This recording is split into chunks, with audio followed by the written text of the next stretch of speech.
Did it happen? Sodomy claim on protesters' Hounds security Monday, July 29, 2024. Scroll down to read the article. Police spokesperson Kituuma Rusoke addresses journalists in Kampala on July 22, 2024. Photo Priscilla Maloba. By Busein Samilu and Priscilla Maloba. What you need to know. The police say the incidents did not happen and challenge the victims to table formal complaints instead of running to social media. The Uganda Human Rights Commission (UHRC) has commenced a probe into allegations that some of the suspects arrested during the anti-corruption protests last week were sodomized. The claims of sodomy against the security forces first surfaced last Thursday when social justice activist and Makerere University lecturer and satirist Prof Jimmy Spire Ssentongo highlighted it on his X platform, formerly Twitter. Professor Ssentongo wrote that some of the youths released told him they were subjected to anal rape, a claim that both the police and army have dismissed.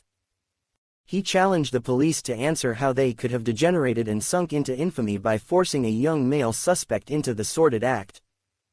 Mr. Lamex Omara Apita, a member of the Uganda Human Rights Commission (UHRC), said they have already visited various police stations over the claims. Mr. Omara Apita, who was speaking at a two-day meeting on the status of human rights in Uganda in Kampala on Friday, said, "The Commission became interested in the matter after cases of human rights violation were reported, and as I speak, we have visited various police stations, including the Kampala Central Police Station, and Jinja Road Police Station, among others. We shall continue to follow up and ascertain the truth." Security forces react. But Mr. Kituuma Rusoke, the police spokesperson, yesterday said such incidents did not happen and challenged the victims to table formal complaints instead of running to social media. They complainants chose to go on Twitter, and as police we have never received any complaint. But what I know is that most of the suspects who were arrested that day were taken to court except a few, he said. He added, "Secondly, the nature of our detention facilities can't give room for such molestation. Remember, there are other suspects and we don't have special rooms, but if it happened, it is incumbent upon that person to come and report, then we take it on instead of running to Spire. As of now, we don't have any formal complaints anywhere. They should do so that we are held accountable for failing to act instead of just alleging." Similarly, Colonel Deo Akiiki, the deputy spokesperson of the Uganda People's Defense Forces, said, "Any issue concerning protests, which is a civil matter, is led by police. The army just comes in to give a helping hand.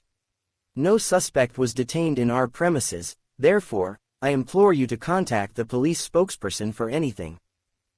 Dr. John Kamia, the head of Curriculum and Doctrine Development at Uganda Police, said the police would continue blocking the protests because the organizers did not follow the law.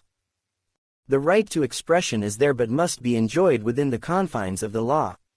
They must be regulated. Freedom of expression is not absolute and is regulated by the law in the Public Order Management Act, 2013.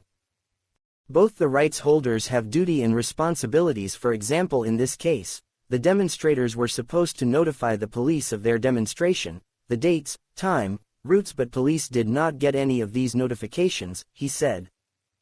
But Ms. Margaret Sakagia, the executive director of Human Rights Center Uganda, who spoke at the same meeting, said, "We are deeply concerned about the government's response to citizens' demands for a better Uganda in the course of exercising their civic duty.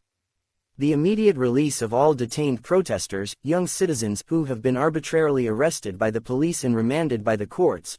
The government should reaffirm its commitment to national, regional, and international obligations to protect freedom of expression, speech, assembly, and association." Other voices. The allegations that some of the suspects were sodomized also attracted the attention of other organizations, who condemned it. Several young people anti-corruption protesters, who were violently arrested this week, have spoken of how they were raped, sodomized, by the men who took them. Many of the NUP People Power supporters who have been abducted in the past were raped in detention, both male and female. Only a few of them had the courage to publicly speak about their ordeal. Very many of them have reported to us but fear or feel ashamed to speak about it in public. National Unity Platform (NUP) Party President Robert Kyagulanyi aka Bobi Wine, posted on his official social handles. The executive director of the African Center for Treatment and Rehabilitation of Torture Victims, ACTV, Mr. Samuel Nsabuga, said they would obtain permission and commence their own probe into the matter. The only body that can access prisons without any permission is UHRC, but for us, we have to first obtain permission to enter the prisons, we have to get a court order by a judge and go. Before that, we cannot enter prisons without that permission, he said. Gen Z's respond. A day after President Museveni condemned the protests and congratulated the security forces for containing the protests, which the organizers say will continue until their 7 demands are fulfilled, the faceless protesters responded in a July 25 statement.